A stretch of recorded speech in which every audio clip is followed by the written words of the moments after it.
যাচ্ছে কেটে আধার কালো, যাচ্ছে কেটে আধার কালো, আসছে রঙিন দিন। ঘুমের সে নামাজ ভালো বলছে মুয়াজ্জিন, লা ইলাহা লা ইলাহা লা ইলাহা ইল্লাল্লাহ সুবহানাল্লাহ ওয়ালহামদুলিল্লাহ, লা ইলাহা ইল্লাল্লাহ সুবহানাল্লাহ ওয়ালহামদুলিল্লাহ, লা ইলাহা ইল্লাল্লাহ, লা ইলাহা ইল্লাল্লাহ মুহাম্মাদুর রাসূলুল্লাহ। আমরা সবাই বলি সাল্লাল্লাহু আলাইহি ওয়াসাল্লাম।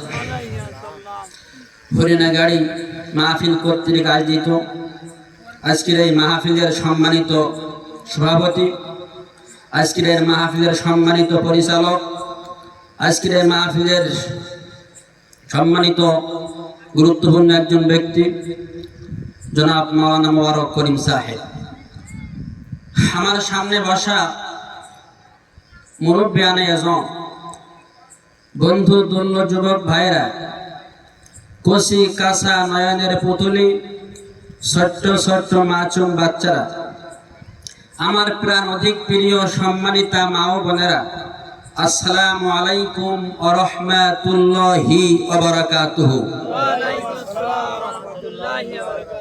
আপনারা সবাই কেমন আছেন?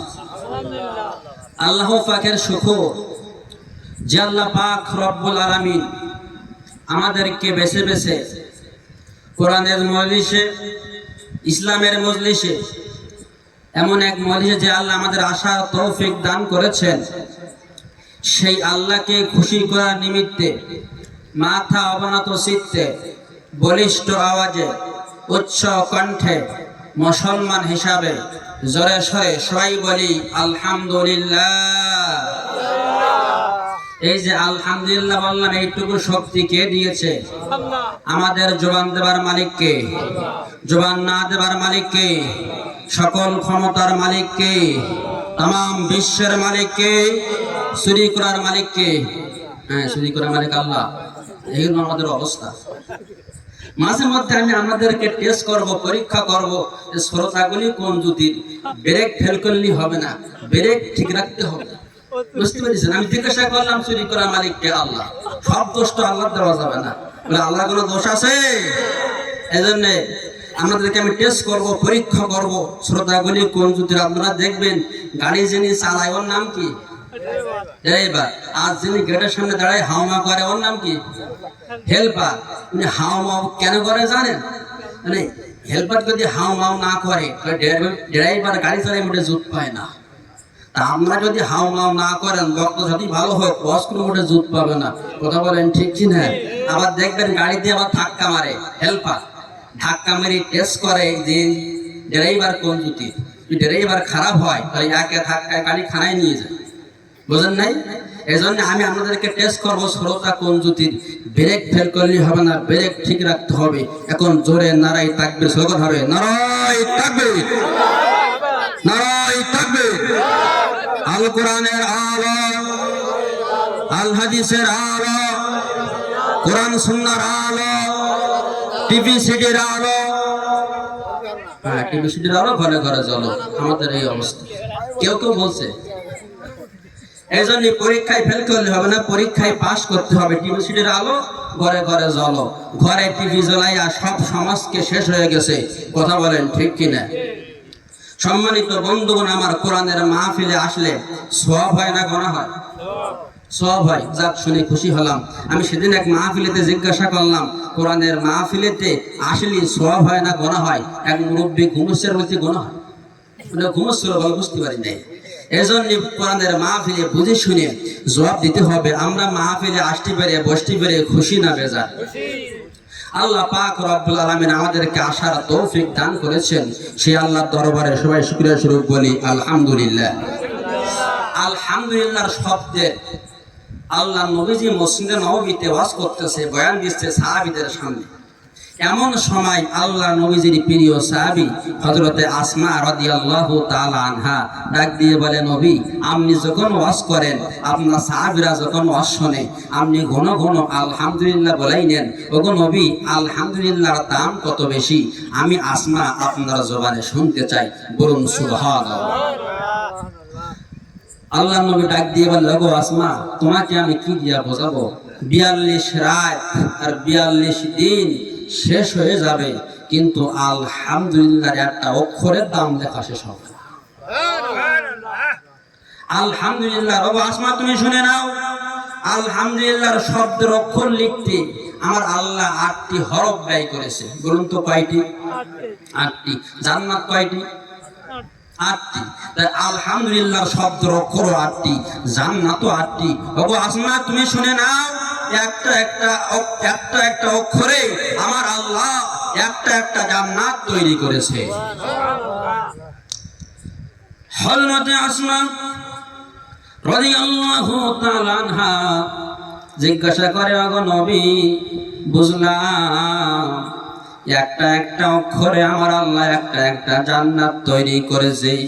যারা জীবনে সুখে দুঃখে জবানে আলহামদুলিল্লাহ বলে, আমার আল্লাহ পাক বলিয়া দিয়েছেন, নবীজি বলেছেন, যে ব্যক্তি জবানে আলহামদুলিল্লাহ সুখে দুঃখে বলবে, বলার কারণে ওই ব্যক্তির নামে 8টি জান্নাতের দরজা খুলে যাবে। এখন বলুন তো, সুখে দুঃখে আমাদের আলহামদুলিল্লাহ বলার দরকার আছে না? না আছে বটে। জিজ্ঞাসা করি, ভাই কেমন আছেন? তা জবাব দেয়, হুজুর কোন আর রকম টেনে টুনে যাচ্ছে। যদি একজন ঘেরে মাছ না পড়ে, হুজুর ভাব ভালো না, শুকরিয়া হয়ে গেছে। ঘিরে তো মাছ কিছু আছে, এরপরে মোড়ে থাকবে না, কেন যে না শুকরিয়া করে তার সব ধ্বংস হয়ে যায়। বুঝেন নাই? না শুকরিয়া যারাই করেছে তারাই ধ্বংস হয়েছে। কোরআনের বিরুদ্ধে কথা বলে নমরুদ ধ্বংস হয়েছে, কোরআনের বিরুদ্ধে কথা বলে আবু জেহেল ধ্বংস হয়েছে, কোরআনের বিরুদ্ধে কথা বলে বাস্তব প্রমাণ খুনি হাসিনাও ধ্বংস হয়েছে। কথা বলেন ঠিক কিনা? আল্লাহর মার, জগতের বার, আল্লাহ কারো ধরে না, ধরলি আর ছাড়ে।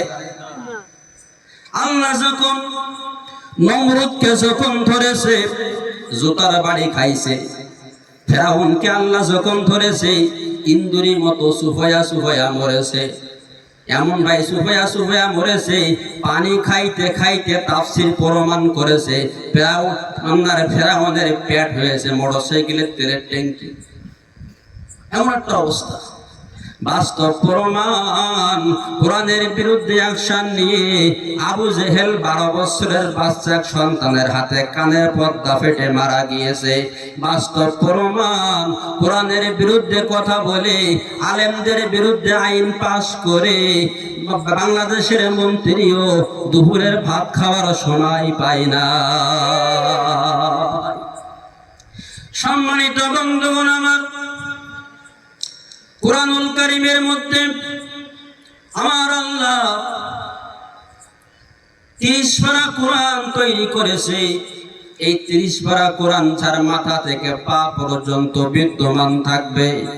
আমার নবীজির হাদিসগুলো যার মাথা থেকে পা পর্যন্ত বিদ্যমান থাকবে। নবীজি বলেছেন ওই সমস্ত মানুষগুলি বেশি বেশি করে জান্নাত প্রাপ্ত হবে। কিতাবুন আনজালনাহু ইলাইকা লিতুখরিজান নাসা মিনাল যুলুমাতি ইলান নূর। এই কোরআনের কাছে যদি কোনো মানুষ প্রশ্ন করে, হে কোরআন, পৃথিবীর বুকে জালেম মার্কা মুসলমান, আবু জেহেল মার্কা মানুষ বাংলাদেশে ছিল কিনা বলেন? এই কোরআন তোমাকে সম্মান দেয় না, তোমাকে দাম দেয় না। তুমি পৃথিবীর বুকে কোন কারণে অবতীর্ণ করেছো? কোরআন গো, একটু জবাবটা দাও, কোন কারণে তুমি আইছো?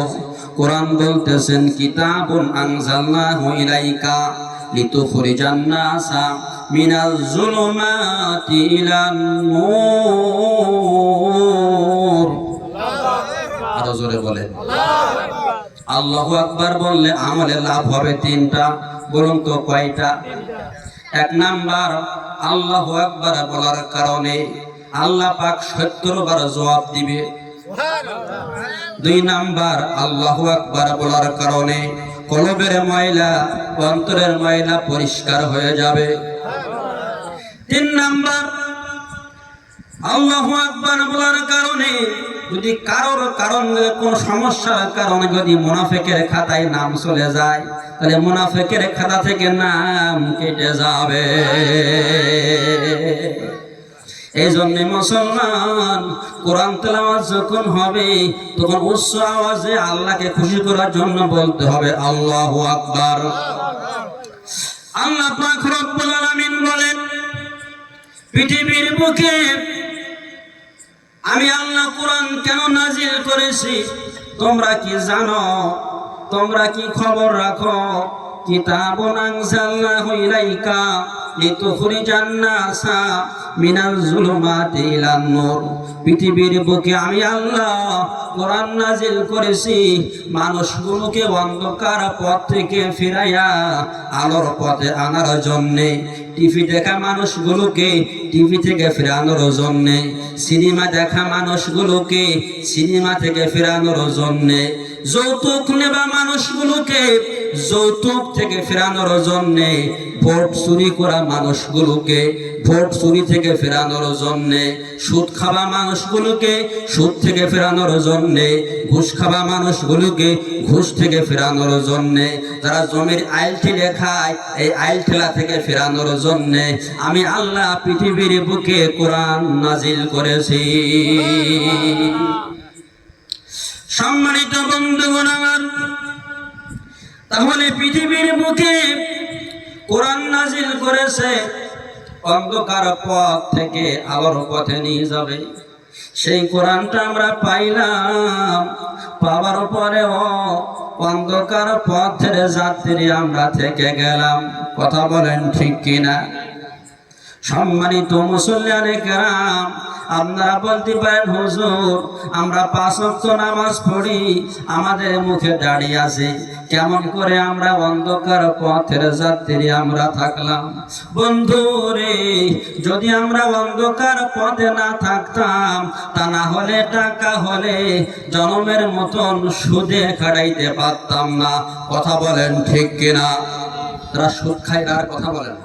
সুদ খাওয়ার বিড়ি খাও, আমার মাহফিলে কারো সান নাই, আমি হক কথাই বলি, জীবন যাক আর থাক, কারণ ভয় করার টাইম নেই। কথা বলেন ঠিক কিনা? লা তাকশাউনি ইয়াকশাউন নাস, দুনিয়ায় ভয় করতে হবে কাউকে ভয় পাই না। কথা বলেন ঠিক কিনা? ভারতের মোদিকে ভয় পাই না, হাসিনাকে ভয় পাই না, আমরা ভয় পাই বলুন তো কার? তাহলে এক নাম্বার মিলাই নেন, এক নাম্বার সুদের জগৎ, অন্ধকারের জগৎ। কথা বলেন ঠিক কিনা? ঘুষের জগৎ, অন্ধকারের জগৎ।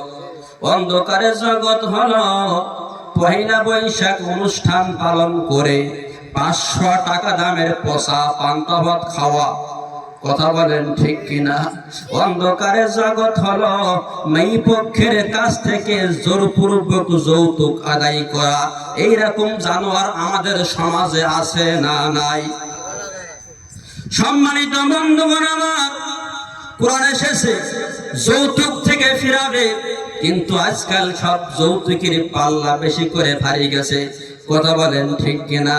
হাজী সাহেব আছে, 5 ওয়াক্ত নামাজ পড়ে, মুখে দাঁড়িয়ে আছে, তার মাত্র 2 ছেলে। মেয়ে দেখতে যাওয়ার পরে ডাক দিয়ে বলে, আমি হাজী সাহেব মানুষ, নবীর রওজায় গিয়ে সালাম দিলাম, কাবা ঘর পর্যন্ত মেপে আসলাম, যৌতুক নেবার আমার ইচ্ছা নাই, তবে আমার বড় ছেলে উনি জোন খেটে খায়, চেহারা খালো, ওই ছেলের বিয়ে দেওয়ার সময় ওর শ্বশুররা 2 লাখ টাকা দিল, ছোট ছেলে চাকরি করে, চেহারা ভালো, একটু বুদ্ধি শুনে দিয়ে হাজিনা কুলাঙ্গা। কোরআন বিরোধী যে করবে সে হচ্ছে মানুষ রূপে জানোয়ার। কথা বলেন ঠিক কিনা? যৌতুক হারাম, এতে কোনো হালাল নাই। কথা বলেন ঠিক কিনা? বুঝি শুনি দিয়ে মানে আমার বড় ছেলে চেহারা কালো, জন খেটে খায় তাই 2 লাখ, ছোটটা চাকরি করে চেহারা ভালো, আরো বেশি করে দাও। এইরকম মানুষদেরকে মুসলমানদের তালিকায় নাম নেওয়া যাবে না। যদি কেউ থেকে থাকেন যা নিয়েছেন সব আজ থেকে ফিরাই দেবে, নেওয়া কিন্তু হারাম হবে, নেওয়া কিন্তু হারাম হবে, জায়েজ হবে না। এই কোরআন এসেছে যৌতুক থেকে ফিরাবে, অন্ধকার থেকে ফিরাবে, সেই কোরআনটা আমরা পাইলাম, পাওয়ার পরেও অন্ধকার পথের যাত্রী আমরা থেকে গেলাম। কথা বলেন ঠিক কিনা? অন্য শূন্য বক্তার সাথে আমার তুলনা করবেন না, সব বক্তাকে এক পড়লে মার দেবেন না। অনেক বক্তা আছে কানে হাত দিয়া এমন সুর টানা টানে, মক্কা থেকে মদিনায় যায়, মদিনাতে আবার মক্কায় আসে। শ্রোতা চিন্তা করে মানে এমনিতে মক্কা থেকে মদিনায় যাচ্ছে, আমরা এটাকে হাঁটি। শ্রোতা সব চলে গেছে, দোয়া করার সময় দেখে একজন বসে আছে, উনি বলতেছে আল্লাহ, সবাই চলে গেছে, একজন আছে, ইনি হচ্ছে বড় আকারের আল্লাহওয়ালা। কি বলতে না হুজুর, আমি বললাম মাইক ওয়ালা, আমি আল্লাহওয়ালা না। বুঝলেন না? হুজুর মাইক না থাকলে আমিও হাঁটতাম। এই হলো আমাদের অবস্থা। এই জন্যে শ্রোতা বক্তার মধ্যে ওয়াজগুলি আশ্বাস হতে হবে, বোঝাতে হবে ইসলাম কি জিনিস। ইসলাম তসবি নিয়ে টেপার জিনিস না। আল্লাহর নবীজি তিনি মদিনার রাষ্ট্রপতি ছিলেন, তিনি দেশ চালাইছেন। কথা বলেন ঠিক কি না? কিন্তু আমাদের সমাজে দেশ চালাইছে জালেমরা, ভালো ভালো লোক তারা সোনার মানুষ, এদের চেহারার দিকে তাকাইলে জান্নাত খুঁজে পাওয়া যায়, এমন মানুষদেরকে বাড়ি থেকে ধরে নিয়ে ককটেল বোমার মামলা দিয়েছে। কথা বলেন ঠিক কিনা?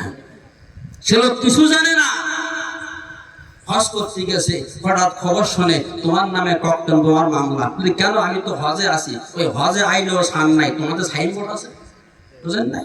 যার দাড়ি আছে তার দাড়ি কত বড়, তার নামে কত বড় মামলা, বুঝলেন নাই? এই খবর শুনে অনেকে দাড়ি কেটে ফেলেছে। এই 15 বছরে দেখলাম তারা টুপি মাথায় দিয়ে ঘরে, হঠাৎ থেকে টুপিও খুলে ফেলাচ্ছে। আমি বললাম কেন? টুপি খাই লিখেছে, এজন্য খুলে ফেলে চলতেছি। একজন মানুষ মারা গেছে, তার নামেও কেস। ওরা স্ত্রীকে বলতে স্যার আমার স্বামীর অন্যায় কি? বলতে আর বলেন না, চাচার মুখে দাঁড়িয়ে আছে, মাথায় টুপি আছে, আমার থানার সামনে এসে ককটেল বোমা মেরেছে। তা বলতে স্যার এবার যদি কোনো সময় আসে ধরি বেঁধে আমার একটু খবর দেওয়া। কেন? তা 3 বছর আগে তিনি মারা গেছে, আর মানে কবর থেকে উঠে এসে থানার সামনে ককটেল বোমা মেরেছে, আর আমার সাথে দেখা করার সময় পাইল না। এমন মিথ্যা মামলা বাংলার জমিনে ছিল কিনা বলেন? তাহলে বোঝা গেল কোরআন এসেছে মিথ্যা থেকে ফেরাবে, যৌতুক থেকে ফেরাবে, সেই কোরআনটা আছে, কিন্তু আমরা সেই কোরআন দিয়ে আমল করতে পারলাম না। কথা বলেন ঠিক কি না? এই জন্য অন্ধকার থেকে কোরআন এসেছে আলোর পথ দেখাবে। এখন বলতে পারেন হুজুর অন্ধকার পথের যাত্রী আমরা থাকলাম, কিন্তু আমাদের ভিতরে কি ঈমান নাই? ঈমান আছে। প্রায় সময় আমি উদাহরণ দেই, আপনারা দেখবেন 160 টাকা দামের সয়াবিন তেল কিনে আনার পরে আপনারা দেখবেন পৌষ মাসের শীতের দিনে পাথরের মতো জাম হয়ে যায়। যায় কি যায় না? প্রচন্ড শীতের সময় আপনি 1 নম্বর বলে কিনবেন, ওদের 3 নম্বর বলে চালাবে, এমন চালাম চালাবে। দেখবেন পৌষ মাসের শীতের সময় সকালবেলা মা বোনদের রান্না করার সময় এমন জমা জমছে, ইটের সেই জমছে, বুঝলেন নাই? ইটও বাড়ি মারলি ভাঙে, আর পটে বাড়ি মারলি আরো জমে। কোরআন এসেছে তেলে ভেজাল দেওয়া থেকে ফেরাবে, সেই কোরআনটা আমরা পাইলাম, কিন্তু সেই ভেজাল থেকে আমরা ফিরতে পারলাম না। কথা বলেন ঠিক কিনা? 70 টাকা দামের 160 টাকা দামের সয়াবিন তেল কিনে আনার পরে পৌষ মাসের শীতের দিনে যেরকম পাথরের মতো জাম হয়ে যায়, ওই রকম বান্দা বান্দি যারা, তারা দেখবেন দুর্গা পূজায় যায়। কথা বলেন সরস্বতী পূজায় যায়, ওদেরকে খুশি করার জন্য আবার নাড়ু খায়। এই জন্য এক কবি খুব দুঃখের সাথে লিখেছে, কিছু কিছু মুসলমান দুর্গা পূজা দেখতে যান, ওদেরকে খুশি করার জন্য নাড়ু খান, দাবি তাদের আসল মুসলমান। কথা বলেন ঠিক কিনা? এই জাতীয় মুসলমান আমাদের সমাজে আছে না? না। তাই আল্লাহ বলতেছে কিতাবুন আনজালনাহু ইলাইকা লিতুখরিজান নাসা মিনাজ যুলুমাতি ইলান নূর। আল্লাহ পাক কোরআন নাজিল করেছে মানুষগুলোকে জাহান্নামের পথ থেকে ফিরায়া জান্নাতের পথে আনার জন্য। আমি আল্লাহ কোরআন নাজিল করেছি। কোরআন এসেছে জাহান্নামের পথ থেকে ফেরাবে। এখন দেখতেছি মা কোরআন শরীফ দুনিয়ায় আছে কিন্তু মানুষ সব জাহান্নাম মুখ বেশি হয়ে গেছে। এই জন্য এক কবি খুব দুঃখের সাথে লিখেছে শুধু খুশার অবিচার অন্যায় আর বেবিচার নারী ধর্ষণ মানুষ খুনি কাঁদিছে বাংলার জমিন।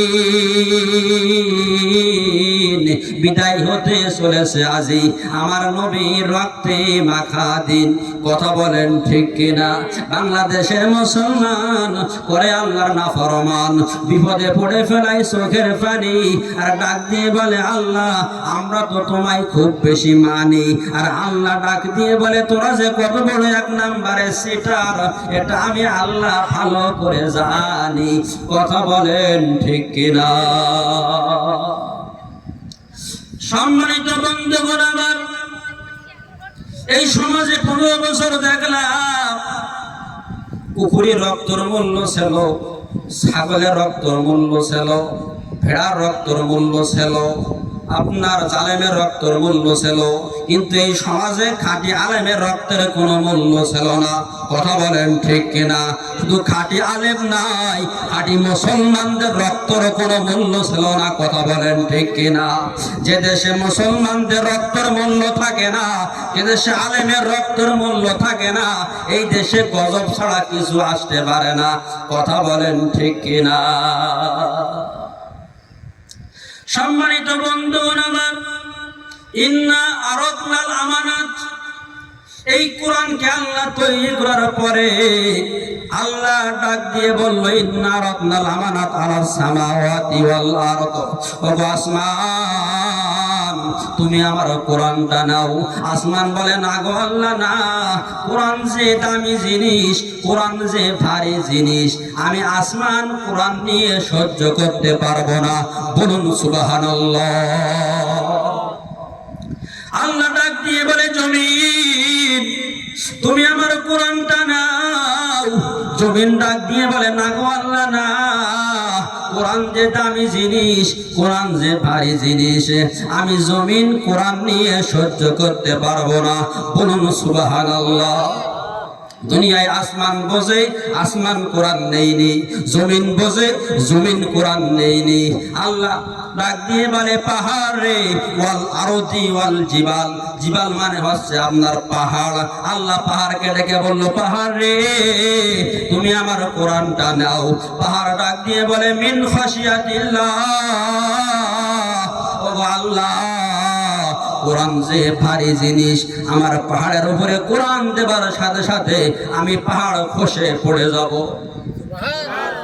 বলে আসমান বোঝে, আসমান কোরআন নেইনি, জমিন বোঝে, জমিন কোরআন নেইনি, পাহাড় বোঝে, পাহাড় কোরআন নেইনি।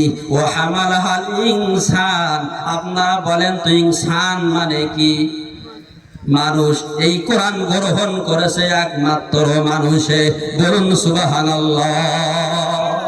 তাই আল্লাহ বললেন আসমান বোঝে, আসমান কোরআন নেইনি, জমিন বোঝে, জমিন কোরআন নেইনি, পাহাড় বোঝে, পাহাড় কোরআন নেইনি। ও হামালাহাল ইনসান ইন্নাহু কানা যালুমান জাহুলা। এরা হচ্ছে মানুষ হচ্ছে, এরা বুঝলো না, এই জন্য এরা হচ্ছে জালেম, এরা হচ্ছে অজ্ঞ, এ বিষয় বোঝে না, এই জন্য আমার কোরআন এরাই গ্রহণ করেছে। আজকে কোরআনের কারণে আল্লামা সাঈদীর নামে মামলা হলো। কথা বলেন ঠিক কিনা? আল্লামা সাঈদীর নামে মামলা হলো। তিনি A to Z যা বলে গেছে সব ঘটে গেছে, এটা পিড়িরও খাড়ে না। আমি ঢাকা নবাবগঞ্জে মাহফিলে গিয়েছিলাম, এদিকে ওখানে এক পীর সাহেব আছে, পীরের নাম হলো হজ বাবা। কি বাবা? হজ বাবা। এনে হজ বাবা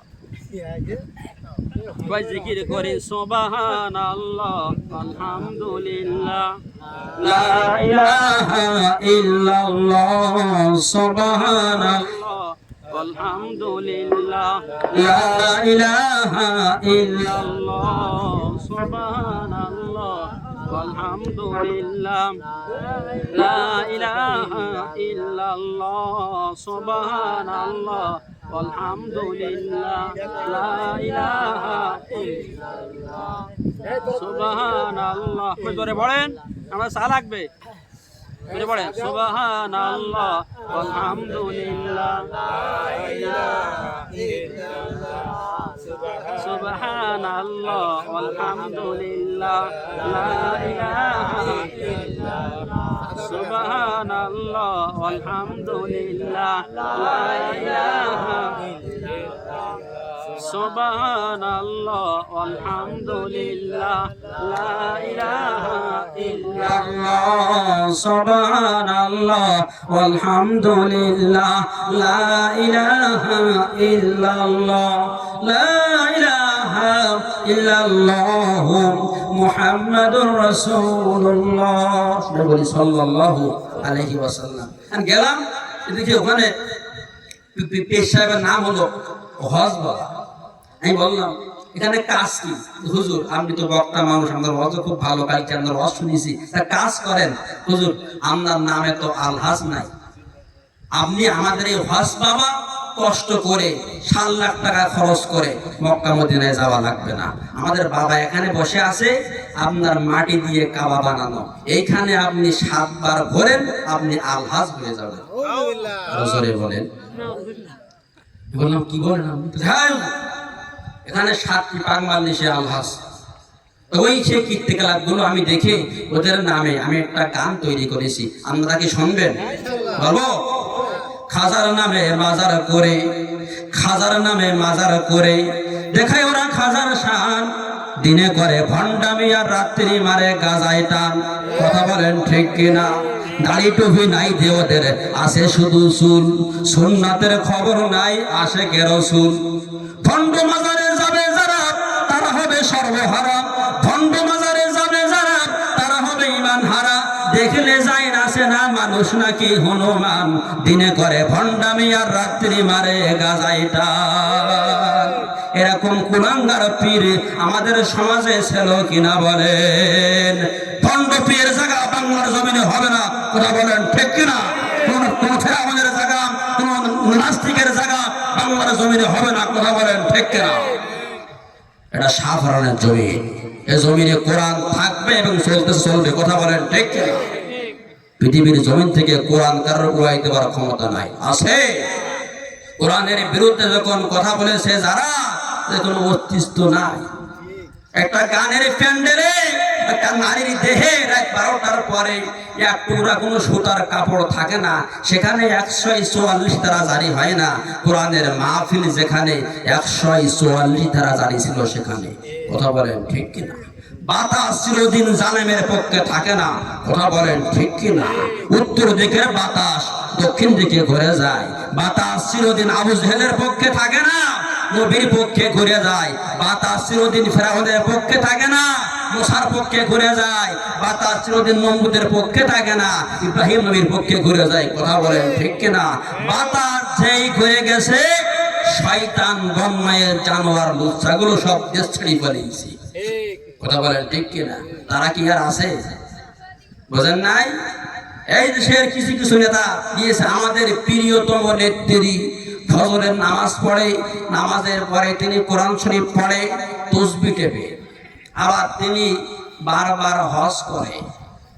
লোকের টাকা নিয়ে হজ করলে প্রত্যেক সপ্তাহে যাওয়া লাগে, তোর বাপের টাকা না, লোকের টাকার হজ। আমাদের দেশের সোনার ছেলে মেয়েরা এরা গিয়েছিলেন 5 আগস্টে গণভবনে, গিয়ে দেখে একটা তসবিহও নাই, যাই নামাজও নাই, কোরআন শরীফও নাই। তবে কত বড় মিথ্যে কথা, ওর জীবনে একটা সত্যি কথা আছে কিনা আমার তো মনে পড়ে না। কেন সোনার ছেলের আগে টুপিও, সোনার ছেলের আগে একটা তসবিহও পায় নাই, যাই নামাজও পায় নাই, কোরআন শরীফও পায় নাই। এই খবর যখন গেল তখন ওই মানে ওদের এক নেতা বলল, আমাদের নেতা, আমাদের প্রিয়তম নেত্রী, তিনি যাবার সময় কোরআন শরীফ আর যাই নামাজ কবরটা একটু নিয়ে গেছে। যে ভাত খাওয়ার সময় পাচ্ছে না, সে কোরআন শরীফ নিয়ে গেছে। বুঝেন নাই? দুইটা জিনিস পাওয়া গেছে। আমি ছোট মানুষ তো নামটা আর বললাম না, আপনারা বুঝে নিয়েন কি কি পাওয়া গেছে। যে ব্যক্তি ভালো মানুষ হয় তার ঘরে ওই সমস্ত জিনিস পাওয়া যায় না। কথা বলেন ঠিক কিনা? ব্যক্তি মানুষ হয় তার ঘরে কোরআন পাওয়া যাবে, তাসবিহ পাওয়া যাবে, টুপি পাওয়া যাবে, তাই নামাজ পাওয়া যাবে। কথা বলেন ঠিক কিনা? প্রিয়তম নেত্রী মারাও আল্লাহ যখন ধরে তার উপায় থাকে না। এই জন্য আমাদের প্রত্যেকটা কাজ 30 পারা কোরআন দিয়ে মিলাতে হবে। কথা বলেন ঠিক কিনা? সংসদে আমরা চোর দেখেছি, ডাকাত দেখেছি, লুচ্ছা দেখেছি, জেনাখোর দেখেছি। এবার থেকে আমরা সংসদে আর চোর দেখতে চাই না, লুচ্ছা দেখতে চাই না। আমরা এখন আলেম দেখতে চাই। কথা বলেন ঠিক কিনা? সব চোর আমরা দেখতে চাই না। করোনার সময় মানুষ মারা যাচ্ছে, ওর আগে চাইল আমরা চুরি করে গর্ত মধ্যে ঢুকাচ্ছে। তেল চুরি করে আপনার ওই যে বস খাট ওর ভিতরে ঢুকাইতেছে। ওই দিয়ে আবার সকালবেলা নিয়ে তসবি টিকতেছে। তসবির মূল্য আছে কি? সে ভণ্ডামি দুনিয়ায় চলে, কবরে ঢোক। দুনিয়াতে আল্লাহ দেখাইছে কিছু, আরো সামনে দেখাবে। কোরআনের বিরুদ্ধে আশ্বাস নিয়ে পৃথিবীর কেউ টিকতে পারে নাই, আর কেউ পারবেও না। সম্মানিত বন্ধুগণ আমার, এই কোরআন আসমান নেই, আসমান জানে আমি যখন কোরআন নেব আর কোরআনের কথা আমি আসমান যেই বলবো, তখন আমার নামে ধর্ষণের মামলা হবে। কেন? কোরআন শরীফ যারা নিয়েছে তাদের নামে ধর্ষণের মামলা হয়েছে। 1971 সালে যুদ্ধ করার সময় 2 লক্ষ নারীর ইজ্জত নষ্ট হয়েছে। 1 লক্ষ নষ্ট করেছে আল্লামা সাঈদী।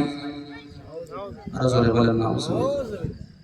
এই রিপোর্ট যে কোটা লিখেছে আর যে কোটা তৈরি করেছে সব কোটা জারস। কথা বলেন ঠিক? আল্লাহ পাকের কোরআন বলেছে উতুল্লিম বাদা যালিকা জানিম। নবী সম্পর্কে, কোরআন সম্পর্কে, আলেম সম্পর্কে বাজে কথা বলবে যারা, জারস সন্তান তারা। কোন সভ্য বাপের জন্ম দেওয়া সন্তান কোন আলেমের নামে, কোরআনের নামে বাজে কথা বলতে পারে না। এক নেতা বলেছে আল্লাহ পাকের কোরআনেও সমস্যা আছে। বলেন নাউজুবিল্লাহ। যালিকাল কিতাবু লা রাইবা ফি, এই আয়াত অনুযায়ী ওই নেতা কাফের হয়ে গেছে। কথা বলেন ঠিক কিনা? এই কোরআনের মধ্যে কোনো ভুলও নেই, কোনো সন্দেহ নেই। যদি সন্দেহ করে সে কাফের। এজন্য কোরআন শরীফ দিয়া দুনিয়ায় চলতে হবে। কোরআনে যা আছে সবগুলো মানতে হবে।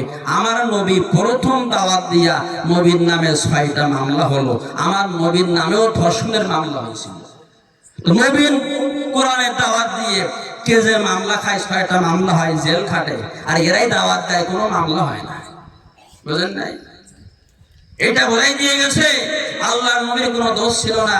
তাই ফের ময়দানের নবীকে মারতে মারতে বেহুশ করে ফেলেছে। নবীর দোষ ছিল কি? উহুদের ময়দানের নবীর দাঁত ভেঙে গেছে। নবীর দোষ ছিল কি? নবীকে, নবীর জামাই হযরত ওসমানকে কোরআন শরীফের উপরে ফেলে জবাই দেওয়া হয়েছে। দোষ ছিল ওই আয়াতটা পড়ে থেকে নামাজ আমার এখনো কান্দ আসে। কোরআন শরীফের উপরে ফেলে ওসমানের আঙুল দিয়ে জবাই দিচ্ছে। এই কুলাঙ্গার যারা, তারাই বাংলার জমিনে আলেমদের বিরুদ্ধে কথা বলেছে। কথা বলেন ঠিক কিনা? বলেন কোন আলেমের নামে কি চুরির মামলা আছে? আর ডাকাতির মামলা আছে? ধর্ষণের মামলা আছে? 5 আগস্টের পরে কোন আলেমের নামে চুরির মামলা নাই, ধর্ষণের মামলা নাই, জেনার মামলা নাই, ইফতিজিং এর মামলা নাই, জমি ফাঁকি দেবার মামলা নাই। তবে আজকে স্বীকার করতেই হবে এদেশের সবচেয়ে সুনাগরিক ভদ্র হচ্ছে আলেম সমাজ। কথা বলেন ঠিক কিনা? এদেশে কুত্তার গায়ে ঢিল মারলে মামলা হয়েছে, আলেম মামলে কোনো মামলা হয় নাই। কথা বলেন ঠিক কিনা? ইন্নাল উলামা ওয়ারাসাতুল আম্বিয়া।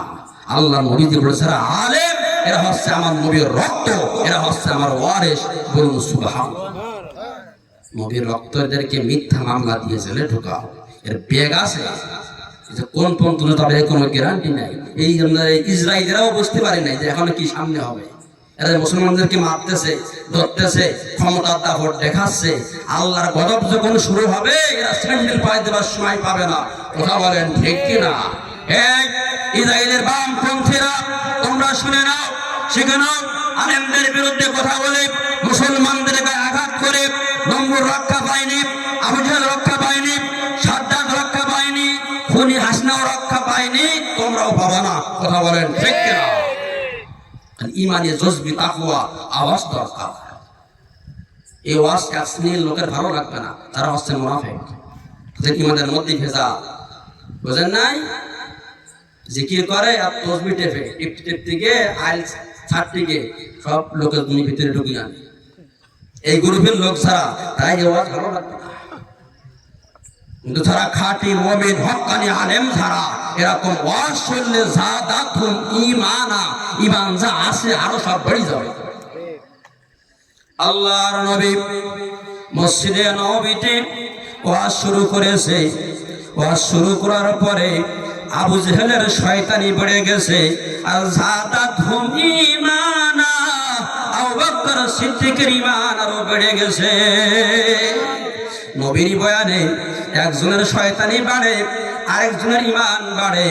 এইখানে যদি কোন আবু বকর সিদ্দিকের উত্তরসূরি আসে, কোরআনের ওয়াজ শুনে তাদের ঈমান বেড়ে যাবে। আর যদি কোনো আবু জেহেলের মতো শয়তান আসে, তার শয়তানি বেড়ে যাবে। একদিন মিনাতে আল্লাহর নবী বসে আছে, আবু জেহেল ওই পথ দিয়ে যাইতেছে, ডাক দিয়ে বলে, কে তুমি? তুমি মনে হয় আব্দুল্লাহর পোলা মুহাম্মদ। তা বলতেছে, হ্যাঁ। তা বলবো, মুহাম্মদ, আমরা এখন সবাই মিলে তোমার হাতে হাত দিয়া কালিমা পড়বো। শর্ত হচ্ছে একটা, ওই দেখো আসমানের চাঁদ দেখা যায়, ওই চাঁদটা ভেঙে দুই টুকরা করতে হবে। তুমি যদি আখিরি নবী হও তুমি করতে পারবা। আল্লাহ তখন, আমার নবী তখন আরশে আজিমের দিকে তাকাইছে। আল্লাহ বলতেছে, ওগো নবী, আর দেরি করার দরকার নাই, আপনার পবিত্র হাত দ্বারা ইশারা করবেন, চাঁদ কেন আসমান ব্যাটে দুই খণ্ড হয়ে যাবে। দেখি আর সুদ খাওয়া হাত, দেখি আর ঘুষ খাওয়া হাত, দেখি আর জমিতে আলছেলার হাত, কাজ করলে কাজ হবে না। সারা জীবনে কোনো মিথ্যা রেখার নাই, জমি ফাঁকে দেখাবার রেখার নাই। পবিত্র হাত দ্বারাই যেই বলেছে আসমান এই চাঁদের মধ্যিখান দিয়ে দুই টুকরা হয়ে যায়। বলতে দেরি হয়েছে, চাঁদ টুকরা হতে আর দেরি হয় নাই। সব মানুষগুলো কলেমা পড়বে, নবীর দিকে আগে আসতেছে। এমন সময় আবু জেহেল ডাক দিয়ে বলে, মক্কার জনগণ, তোমরা ভ্রান্ত হবে না, তোমরা কেউ কলেমা পড়বে না। আসমানের চাঁদ ঠিক আছে, মুহাম্মদ আমাদের চোখের জাদু লাগাইছে। বলেন না, এরকম কুলাঙ্গার বাংলার জমিনে ছিল। তারাই 5 আগস্টের পরে সব পলাই চলে গেছে। কথা বলেন ঠিক কিনা? অ্যাকশন নেওয়ার আগে বুঝে শুনে নিয়েন যে আল্লাহর মায়, জগতের ভাই, আল্লাহ কারোর ধরে না, ধরলি আর ছাড়ে। সম্মানিত বন্ধুগণ আমার, ইয়া আইয়ুহাল্লাযীনা আমানু লা তাকুলু আমওয়ালাকুম বাইনাকুম বিল বাতিলি ইল্লা আন তাকুনা তিজারাতিম মিনকুম। জবান ব্যয় করে বলুন আল্লাহু আকবার। এর মধ্যে আল্লাহ বলতেছেন, ইয়া আইয়ুহাল্লাযীনা আমানু লা তাকুলু আমওয়ালাকুম বাইনাকুম। তোমরা যে মুমিন দাবি করো, তোমরা যে ঈমানদার দাবি করো, মুমিন দাবি করার আগে, ঈমানদার দাবি করার আগে, হে ঈমানদারগণ, তোমার যে ভিটে আছে, ভিটে ভালো দেখে একটা আমিন নেবা। আমিন নেবার পরে তোমার ওই ভিটেটা সুন্দর করে মাপ দেওয়া। মাপ দেওয়ার পরে লোকের জমি থাকলে তুমি বাহির করে দেবা। তখন তুমি মুমিন, আর নেই তুমি মুমিন দাবি করতে পারবা না। এরকম লোক আমাদের সমাজে আছে না নাই? 5 ওয়াক্ত নামাজ মিস যায় না, ভিটে মাপতে একদম লোকের জমি সবর ভিতরে, বুঝেন নাই? ওই রকম শয়তানের জানাজা দেওয়াও হারাম। কথা বলেন ঠিক কিনা? যে হুজুর জানাজা পড়াবে, ও হুজুরের পিছনে কারণ নামাজ হবে না। আমি এই 15 বছরে 7 জনের জানাজা বিনা উজুই দিয়েছি, বিনা উজু জানা ক্ষেত্রে। আমার এক বন্ধুর বাপ মারা গেছে, এখন বন্ধুর মা বলতেছে, এই মুখ বাপটা ভালো, হুজুর ভালো আলেম, উনি কাছ থেকে তোর বাপে জানাজাটা দিয়ে দে। ও বলে, না মা, ও যে কি বন্ধু আমি জানি, আমার বাপ যে কি ও জানে, ও এসে পারে বিনা উজুই মারবে। ওর কাছ থেকে নেওয়া যাবে না। যে আলেম মুনাফিকের জানাজা পড়ায়, ওই আলেমের পিছনে কারণ নামাজ হবে না। আর পিছনে নামাজ পড়ে। ইমাম সাহেবের পিছনে নামাজ পড়ার আগে ইমাম সাহেবের ভিটিটা আগে মাপ দেবেন, দেখবেন ভাই তুমি ফাঁকে দেখাচ্ছে। বুঝলেন না কথা? আমার অস্ত্র লাগে, আপনি আমার বাড়ি যা, আমার ভিটে আগে মাপ দিয়ে আসে। যদি আমি কারো জমি মেরি খাই তখন করে ফাঁদে আমরা ধরি দোয়াবে, অস্ত্র লাগবে না। আমাদের কাজ হলো আলেম হওয়ার, মুসল্লি হও, 30 পারা কোরআন দিয়ে থাকা লাগবে। কথা বলেন ঠিক কিনা? কোরআনে বলেছে যে ভিটে মাপ দাও, আমিন নাও, লোকের জমি থাকলে বাহির করে দাও, তখন তুমি মুমিন। বলুন সুবহানাল্লাহ। এবার তুমি তোমার দলিল নাও, বিলিতে চলে যাও, বিলে যাওয়ার পরে ভালো একটা আমিন নাও, তুমি এবার মাপ দাও, দেওয়ার পরে লোকের জমি থাকলে তওবা করে মাপ চেয়ে বাহির করে দাও, দিয়ে বাহির করে দাও, তখন তুমি মুমিন। আর লোকের জমি ফাঁকি দেখে মুমিন দাবি করতে পারবা না। এরা আবার মসজিদে যারা লোকের জমি জায়গা ফাঁকিতে খায় না, এরা মসজিদ যায় 5 মিনিট আগে নামাজে, আর যে ব্যক্তি ফাঁকিতে খায় এ যায় আধা ঘন্টা আগে। এ মসজিদকে ছাড়ু দেয়, এ তো জানে আমি যা করতেছি, আমার তো উপায় নাই। এই জন্য ইমাম সাহেবদেরকে বলি, জানাজা দেওয়ার আগে পিটি মাপ দেবে, জমি মাপ দেবে। দেখার পরে যদি ফাঁকি দেখা, তখন জানাজায় মারবেন অ্যাঙ্গেলে, আর কবরে যখন নামাবেন তখন বলবেন বিসমিল্লাহি ওয়া আলা, জমি ফাঁকি দেওয়াওয়ালা, বুঝেন নাই? বিসমিল্লাহি ওয়া আলা সুদখোরওয়ালা, বিসমিল্লাহি ওয়া আলা ঘুষখোরওয়ালা, বিসমিল্লাহি ওয়া আলা জমির আইল ঠেলাওয়ালা, বিসমিল্লাহি ওয়া আলা যৌতুক নেওয়াওয়ালা। এই হলো।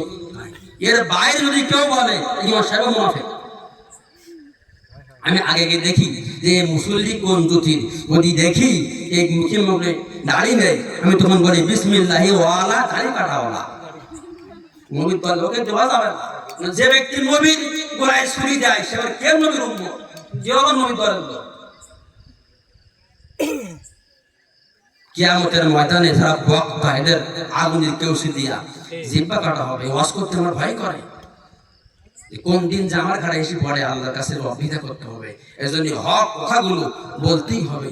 জীবন জাগার থাক, আমার কাউকে ভয় করে আমি কথা বলিনি আর বলবো না। কথা বলেন ঠিক কিনা? গোপালগঞ্জে গিয়েছিলাম মাহফিলে, ওখানে গিয়ে মাহফিলে শুনি ওখানে এক পীর সাহেব আছে, পীরের নাম হলো বিড়ি বাবা। কি বাবা? বিড়ি বাবা। এই বললাম ভাই এর নাম বিড়ি বাবা কেন? হুজুর এই এমন বিড়ি খাওয়া খাইছে, নাম হয়েছে বিড়ি। বুঝলেন নাই? মানে কাজ কি হুজুর? এর কাজ হলো সে সমস্ত নারীদের বাচ্চা হয় না, আমাদের বাবা একটা বিড়ি পুড়ি দেয়, ওই বিড়ি ওই নারী খাবে, তার বাচ্চা হয়ে যাবে। বলুন নাউজুবিল্লাহ। বলুন তো বাচ্চা দেওয়ার মালিক কে? সন্তান না দেওয়ার মালিক কে? সন্তান দেওয়ার মালিক কে? মেয়ে দেওয়ার মালিক কে? ছেলে দেওয়ার মালিক কে? না দেওয়ার মালিক কে? বারবার মেয়ে হলে মনে কাজ স্ত্রীকে তালাক দেয়, আছে না নাই? সন্তান ছেলে মেয়ে কে দেয়? আল্লাহ দেয়। স্ত্রীর উপরে চাপ দেওয়া যাবে না। কথা বলেন ঠিক কিনা? অনেক মুসলমান আছে মানে যৌতুক নেওয়ার জন্য স্ত্রীর মায়েরও দেয়, আছে না নাই? ওর এক ওয়াক্ত নামাজ কবুল হবে না। আর ওই রকম মুসলিম যখন মসজিদে যাবে জুতা দেবেন বাইরে বের করে, যৌতুকের জন্য বোর মারো, ওটা জালেম। জালেমের জন্য জায়গা মসজিদই হবে না, আর জায়গা হবে পুজো মণ্ডপে। কথা বলেন ঠিক কিনা? আজকে ওয়াজ করে যাচ্ছি, কালকে ওয়াজ হবে সাত দোকানে। কন্ট্যাক্ট কেটে আইছিল কি জানা ভাব না কি বলি গেল, ও তো আইটি লিখায় তো রাখ হবে। আর চাওড়া সালাম, হ্যাঁ ঠিক ঠিক ঠিক, ও তাবিজ দেবে। ওই দোকান এই দোকানের বড় আকারের চাওড়া আমার ধারে আয়, এখানে বড় আকার বড় আকারের মুক্তি, কিন্তু কটা কিনা পড়তে পারে আমার সামনে। কত আলেম তাই বন্ধানে দৌড় মারে, আন্দাজ পায় না। এই জন্য আমাদেরকে বলেন 30 পারা কোরআন দিয়ে চলতে হবে কি হবে না?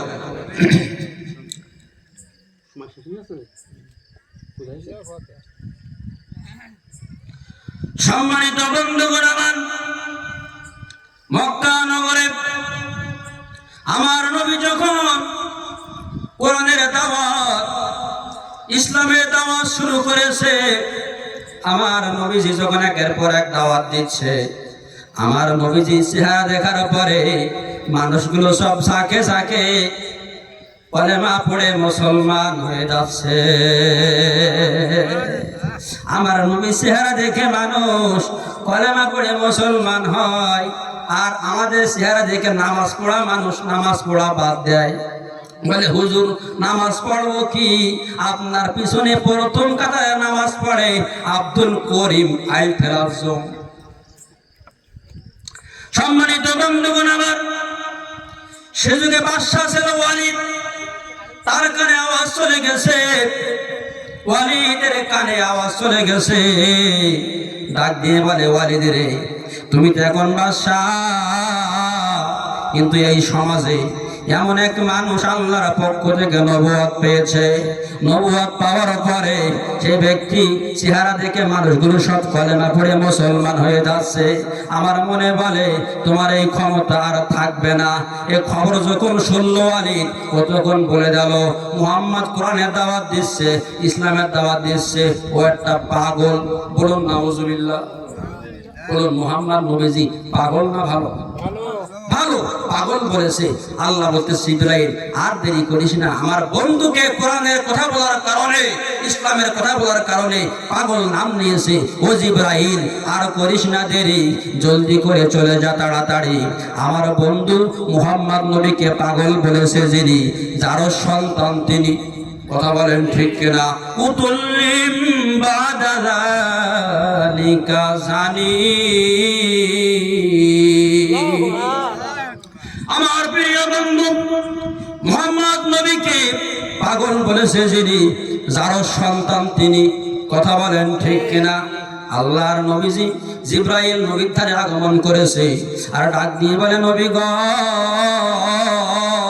চোখের পানিগুলো মুছে ফেলেন। কোরআনের দাওয়াত দিলে একদল মানুষ ক্ষিপে যায়। আপনাকে যে ব্যক্তি পাগল বলেছে ও হচ্ছে যারও সন্তান। ওয়ালিদ তখন বাদশাহ, ওয়ালিদের কানে আওয়াজ চলে গেছে, এরে ওয়ালিদ, মুহাম্মদকে পাগল বলার কারণে মুহাম্মদ তোকে যারও সন্তান বলেছে। কি? আমাকে যারও সন্তান বলেছে? ওয়ালির সাথে সাথে মালকাসা মেরেছে, হাতে তরবারি নিয়েছে, মুহাম্মদকে হত্যা করব। এই মুহাম্মদকে আমি আর মক্কার জমিনে জায়গা দেব না, মুহাম্মদকে আমি আর দুনিয়ায় রাখবো না, ওকে আমি হত্যা করব। এক হাতে তরবারি নিয়েছে, আরেক হাত দিয়ে মালকাসা মেরেছে, মুহাম্মদকে হত্যা করে আমি বাড়িতে ফিরবো। এমন সময় নবীকে হত্যা করার জন্য তিনি যাচ্ছে। যাইতে যাইতে অনেক দূর যাওয়ার পথে ওয়ালিদের বন্ধুর সাথে দেখা হইয়া যায়। বলে, বন্ধু ওয়ালিদ, যাচ্ছো কোথায়? ডাক দিয়ে বলে, বন্ধু রে, মুহাম্মদ বলেছে আমি নাকি যারও সন্তান, মুহাম্মদকে আমি হত্যা করতে যাচ্ছি। বন্ধু রে, তুইও চল, মুহাম্মদকে হত্যা করে আসি। ওয়ালিদের বন্ধু চোখের পানিগুলো ছেড়ে দিয়ে কান্দে, আর ডাক দিয়ে বলে, ওয়ালিদ রে, আমিও যাব হত্যা করতে, মুহাম্মদকে কোনো বাধা নাই। ওই যে ব্যক্তি তোকে তারও সন্তান বলেছে, ওই মুহাম্মদ নবীজি এই মক্কা নগরে 40 বছর বাস করে, একটা মিথ্যা বাজে কথা বলেন নাই তিনি। ওয়ালিদ রে, সে ব্যক্তি মিথ্যা একটা বাজে কথা বলে না। তোকে যখন তারও সন্তান বলেছে, তুই আগে প্রমাণ কর তুই খাঁটি কি ভালো। তুই যদি ভালো হোস, আমিও যাব মুহাম্মদকে হত্যা করতে, তোকে প্রমাণ করা দরকার। ওয়ালিদ ডাক দিয়ে বলে, বন্ধু রে, আমি প্রমাণ করব কি ভাই? বলে, এক নম্বরে বলতে পারবেন যিনি আরশে আজিমের মালিক তিনি। আরো জোরে বলে। 2 নম্বরে বলতে পারবে তোর মা 10 মাস 10 দিন পর্যন্ত তার গর্ভে তুই ছিলি। 2 নম্বরে বলতে পারবে তোর মা, তারে ওয়ালিদ, আল্লাহর সাথে তোর তো কোনো সম্পর্ক নাই, তুই তোর মার কাছে চলে যা, যে শুনি আয় তুই কয় নাম্বার। তুই ভালো হলি, মুহাম্মদকে আমি হত্যা করব, আর তুই জারস হলি, মুহাম্মদের কলেমা পড়তে হবে। এইবার ওয়ালিদ হাতে তরবারি নিয়ে যাচ্ছে মার কাছে। আমার এই স্লিপ শেষ, মানে সময় শেষ, বুঝলেন? হ্যাঁ, তাহলে আমাদের কি ইচ্ছা ছিল যে ওয়ালিদ যাচ্ছে মার কাছে কি অবস্থা, কিন্তু এখন তো সময় শেষ হয়ে গেছে। সময়ের পরে আমি কথা বলি না, অনেক বক্তা আছে যে মাইক পাইলে ওরা ছাড়তে চায় না, বুঝেন নাই, মানে কারিও নেওয়া পায় না। কিন্তু আমি ওই বক্তা না, আমি আরো 1 মিনিট আগে মাইক ছেড়ে দিই, কারণ আমার অভাব নেই। আমি নাটক আপনার গাইবান্ধা, দিনাজপুর, লালমনিরহাট 56 জেলায় ভ্রমণ করেছি। দাওয়াত হক না বললে আল্লাহর পক্ষ থেকে আসে। আমিও চেষ্টা করি যে মাইক আগের থেকে ছেড়ে দেই, কেন কোনো বক্তার হক নষ্ট করে আমি ওয়াজ করাই না, এগুলো ঠিক না। সম্মানিত বন্ধুগণ আমার, আমরা সমাজের মধ্যে বিড়ি খাই, সিগারেট খাই, গাঁজা খাই, মদ খাই, এগুলো সমাজে আছে না নাই? এই বিড়ি যারা খায় এদের উপকার 2টা। কয়টা উপকার? কয়টা? 2টা। আর ক্ষতি হচ্ছে 1টা। মিলাই দেন। 1 নাম্বার, বিড়ি যারা খায় এদের বাড়ি জীবনে কোনোদিন চোর আসে না। কি আসে না? চোর আসে না। কেন? এই বিড়ি খাওয়ার কারণে ভিতরে কাশ তৈরি হয়। কাশ খাইতে খাইতে এমন হয়ে যায় যে ভিতরে মুরব্বী ঘুমিয়ে থেকে হপ হপ হপ, চোর চিন্তা করে এবারে মুরব্বী সে না আছে, এবারে চুরি করা যাবে না। তো বলে নারায়ে তাকবীর, বক্তা সাহেবের আগমন, নারায়ে তাকবীর। সম্মানিত বন্ধুগণ আমার, হুজুর শিখেছে, আলোচনা হুজুর করবেন। আমাদের কাছ থেকে আমি দোয়া চাই, আলোচনা শেষ করতেছি। আসসালামু আলাইকুম ওয়া রাহমাতুল্লাহি ওয়া বারাকাতুহু।